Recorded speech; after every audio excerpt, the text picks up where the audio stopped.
So this is it, ladies and gentlemen. This is freaking it. This is the last episode of YUUKI YUUNA, the prequel. 6 episodes all in total to wrap up the brief history of Sumi before she lost her memories. I gotta be honest, I did not want to do this video yet. I felt so down after watching this episode. I'm like, do I really gotta talk about this right now? And apparently I do, because I said I'll review it, and I'm going to review this video.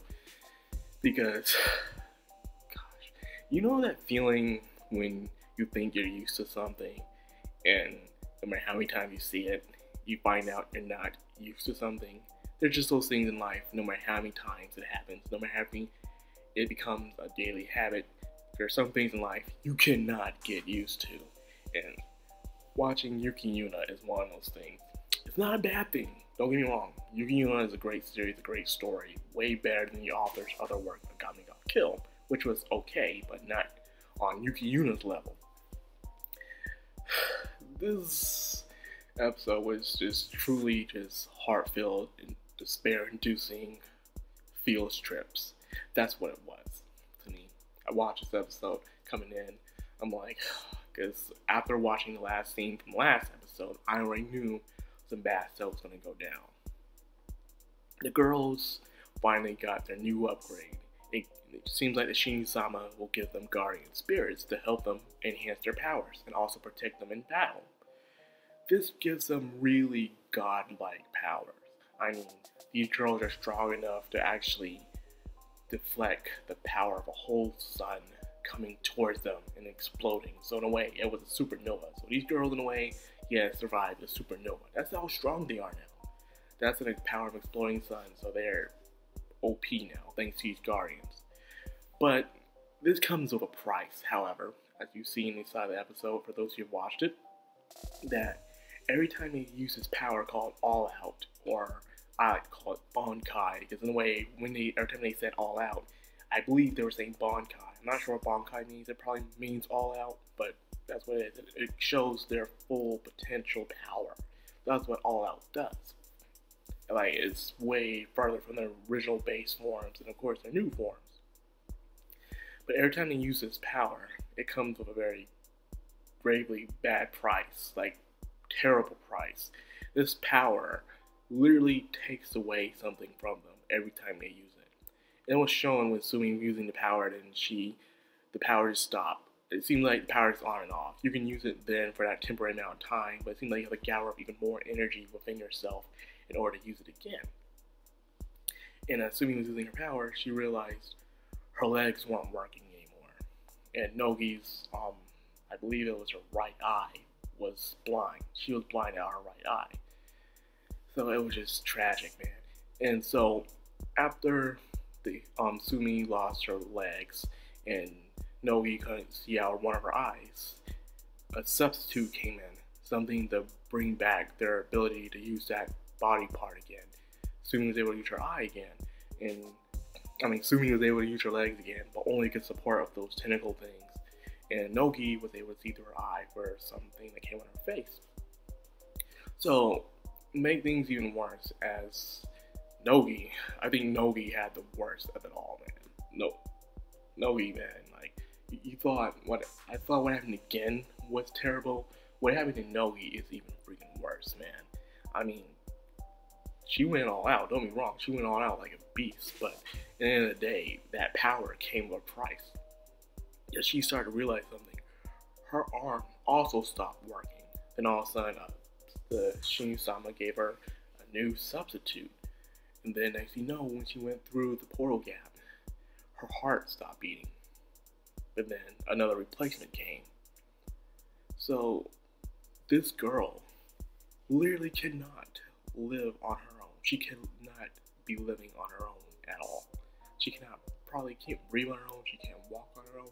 There's probably a lot of things she cannot do with the amount of power she used in this episode. And I gotta say, it's just terrible what happened to her.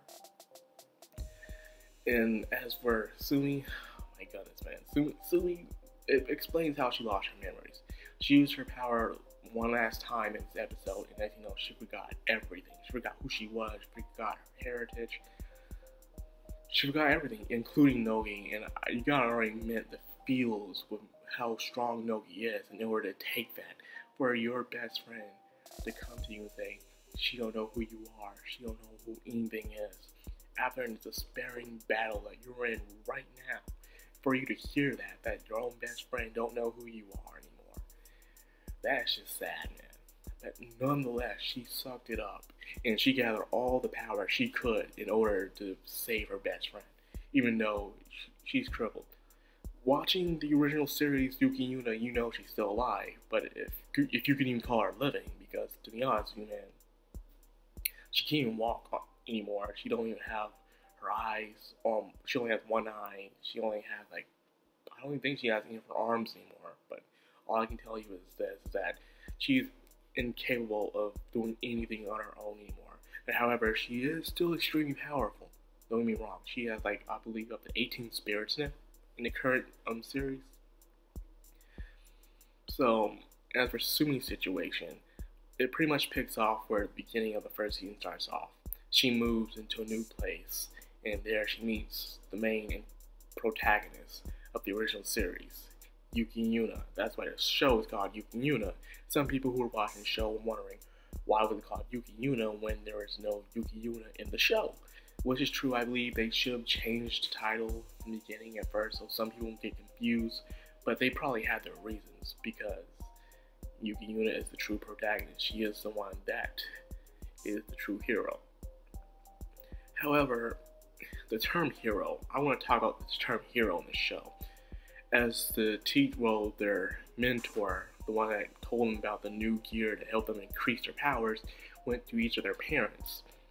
Sumi's mother says something that was very interesting. She says that they don't really seem like heroes, but to her it seems like they're more sacrifices than heroes.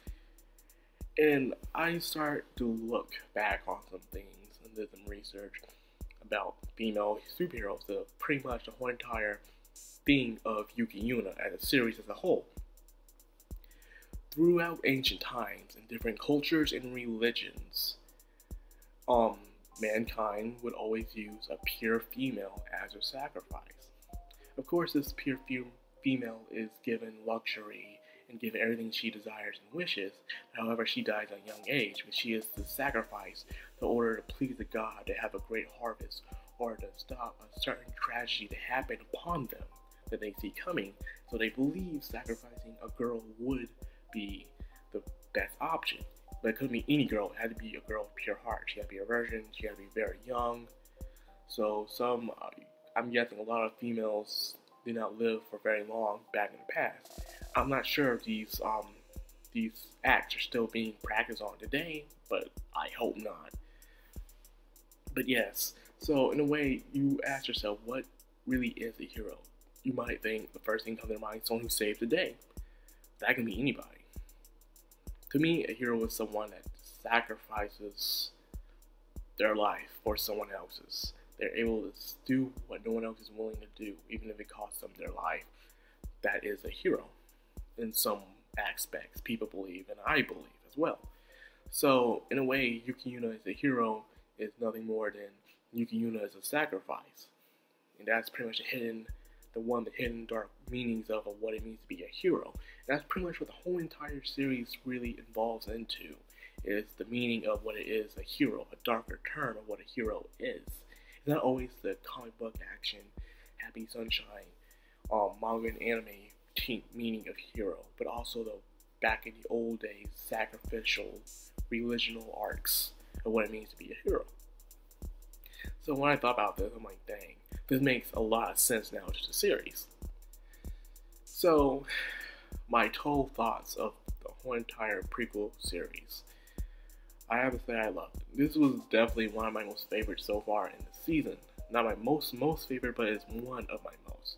Because I love how it developed the characters. It wasn't your typical magical girl thing. And some might say it's a Madoka copy, but I don't see it. You know, to me, this has more logic to it, and it's much darker, and it's sense of theme, you know. I really did enjoy the characters. It has its slice of life moments, its goofy moments where you get to understand each and every character, where they're coming from, their desires, their weaknesses, everything that they wish to be in the future. You also get to see them in fighting, you get to see terrible, tragic scenes. This pretty much has everything that I would love in an anime. Good character development, great animation, beautiful art, good music. So there's not really much to complain about this series, really.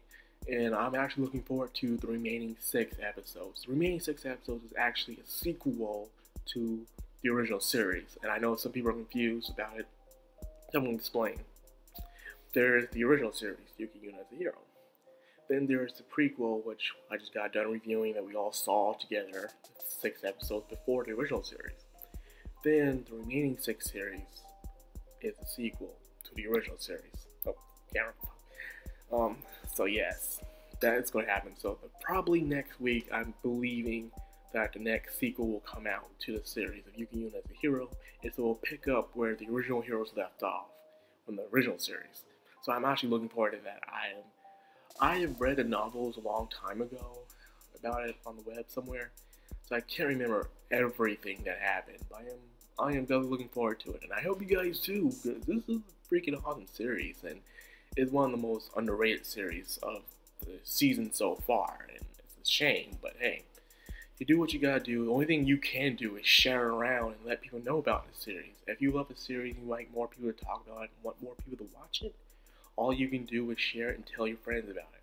So anyways, tell me, how do you feel about this prequel? Was it sad? Did it really hit you in the feels? Did it really answer a lot of questions that you've been wondering, that's been on your mind for a long while? Anyway, that's all I got for this video. I hope you enjoyed. If you did, please like, comment, subscribe. I'll be much obliged. This is Madcrownxox Anime. Sign out.